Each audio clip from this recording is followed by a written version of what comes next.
திமுகவை யாரும் ஆட்டவோ அசைக்கவோ முடியாது என்று அமைச்சர் கீதா ஜீவன் கூறியுள்ளார். குமரி மாவட்ட ஒருங்கிணைந்த குழந்தைகள் வளர்ச்சிப் பணிகள் திட்டத்தின் கீழ் நாகர்கோவிலில் நடைபெற்ற சமுதாய வளைகாப்பு விழாவில் கலந்து கொள்ள வந்த சமூக நலன் மற்றும் மகளிர் உரிமைத்துறை அமைச்சர் கீதா ஜீவன் முன்னதாக செய்தியாளர்களுடன் பேசினார். அப்போது அண்ணா அறிவாலயத்தின் செங்கலை உருவுவேன் என அண்ணாமலை பேசியது குறிப்பிட்ட அவர், இப்படி சவுடால் பேசியவர்கள் அழிந்ததுதான் சரித்திரம் என்று கூறினார். திமுகவை யாரும் ஆட்டவோ அசைக்கவோ முடியாது என்றும் தெரிவித்தார்.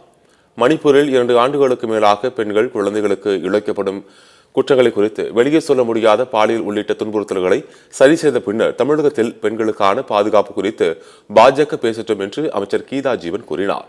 பெண்கள் மற்றும் சிறுமிகள் தங்களது பிரச்சனைகள் குறித்து உடனடியாக பெற்றோர் மற்றும் அதிகாரிகளுக்கு தெரிவிக்க வேண்டுமென அறிவுரை கூறப்பட்டு வருவதாகவும் குற்றவாளிகள் தண்டிக்கப்படுவதாகவும் அவர் தெரிவித்தார்.